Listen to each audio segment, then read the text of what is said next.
All right, here we go. You're about to finish up your research project, something you've been looking forward to for a long time.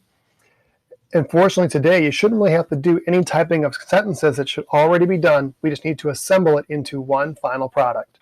So you have two documents you're working with today. One is the research project draft, this blank document that says you're going to put everything in here.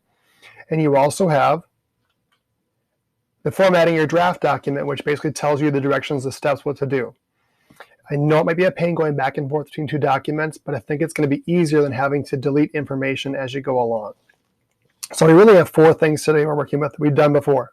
First, we have our paraphrasing assignment with this complete outline that we did on step A, where we did all the work there. That's completed outline with topic sentences, citations, quotes, and our paraphrases.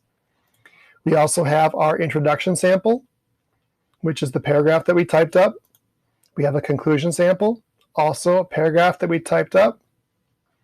And it's been a while, but you have the giving credit sample at the very end, where after below it says works cited, where you copied and pasted the information you had in alphabetical order from EasyBib. Those are the four pieces we're going to use to put together this final document. So first thing according to directions that we do is we are going to type our name and literary arts period in the header. So for some people, you can't click on it right away, so you have to double click or double tap to be able to type in the header. I've already put my name in there. We'll put mythical period 10. We want to go back to the regular document. We're going to click down below. Next step, according to the directions, is we're going to copy and paste the entire paraphrasing outline into the research project draft. So this whole outline that we have here, all of it's highlighted. We're going to Control-C, copy and paste, and push it over here. I already moved it earlier in order to save myself some time. If I want to, I can go ahead and delete those lines of directions because it's bugging me. So my outline's in here. Next steps, we're going to condense lines so the work looks like paragraphs with uncited topic sentences at the beginning of each paragraph. We're going to take out everything that we're not keeping. So first thing we'll do is take out all the information except for your two keeper quotations. So I've got my quotation here and my paraphrase. I'm going to take out my quotations.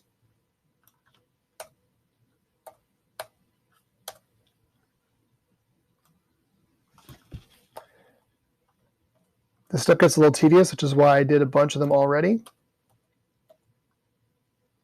Take out those quotations and say, well, what do I do if I'm keeping it? Well, hopefully you identify which one you're keeping. Looks like I have a paraphrase and a quotation here, so I'll take out the quotation. And since I'm keeping that, I'm just going to take out where I told myself that I'm keeping the quotation. So I now have all my quotations that I'm not keeping already gone. So I get a little head start so you don't have to watch me do it for the entire paper. According to the directions now, the next step I do is I use the backspace key and I remove all the outline numbering except the capital Roman numerals at the start of each section. So I'm going to go ahead and I'm going to take out different these numbers. The directions also remind you to make sure you have a period in between, because sometimes when you hit the backspace key a bunch, you don't actually have a period in there. But interestingly enough, you're starting to actually form your paragraphs.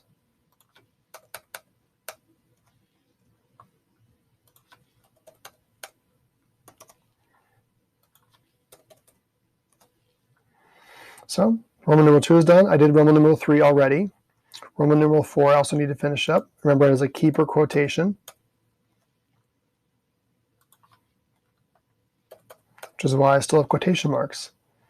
The ones that I paraphrased don't have quotation marks. All right, now all I have is my main sections again. I have my introduction, my 1, 2, 3, 4 in this case of this student, 4 main sections of writing, and my conclusion.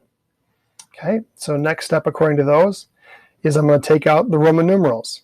When the only Roman numerals that are capitalized are left, then we're going to use the backspace key to remove the capital Roman numerals at the start of each section and use the tab key to indent the first line of each section paragraph a ½ inch. So we're going to make them paragraphs. So if I do this, I hit backspace, take out then the Roman numeral in the outlining format, and notice how it all pushed over to the left margin. Hit the tab key, so just the first line is indented. Repeat that for each of the body paragraphs. Mr. Roth, that they do that for the introduction and conclusion? No, because we're about to do something different. But you see now all this work you've done, and you actually have 4 finished paragraphs, and you didn't have to type a thing yet. All right, now the next thing we're going to do is delete the introduction and thesis statement from the document. So we're going to go ahead and take this part and delete it. So what do I do next? I'm going to go ahead and go to my introduction, and I'm going to copy and paste that. I'm going to paste it right in front. I'm going to go ahead and hit the tab key to indent that paragraph too. Mr. Roth, what if they're different sizes or different fonts? Doesn't matter. I have a step to fix that later on. According to directions, I'll do the introduction. I copy and paste it above the body paragraphs. Use the tab key to indent the first line. And then I'm going to go to the conclusion document, delete the conclusion, and do the same thing. Grab the paragraph and copy and paste it over. So down here, take the conclusion, delete that. Don't worry about that works cited. We'll come back to it later. Conclusion paragraph, I'm going to highlight that. I'm going to paste it. That already is a tab there. I notice, I got a blue line here. I'm going to take advantage of the recommendation to make that comment. And now I have my essay. I know I've got some extra lines in there. I'm going to go ahead and take those out right now before I forget. Because you indent, you don't need to skip lines. The only time you skip lines between paragraphs is if you're not indenting. All right, now I have one block of writing and it's my paper. We're almost there. So we need now to go to our Giving Credit Part 1 assignment. We're going to copy the list of citations and paste it below the works cited on the last page of the document. So at the end of the Giving Credit, my work where below works cited, I copied and pasted that. I'm going to copy it again one last time. I'm going to paste it below where it says works cited. All right, you have everything in your paper, but we're not quite there yet. We do need to use the find and replace function. I'm going to go hit the pause button here on this particular screencast so you can finish this step. And then I'm going to have a new screencast for the find and replace function for the next steps to finish it up. Keep going and use your ability to email me or Zoom with me in order to get the help you need.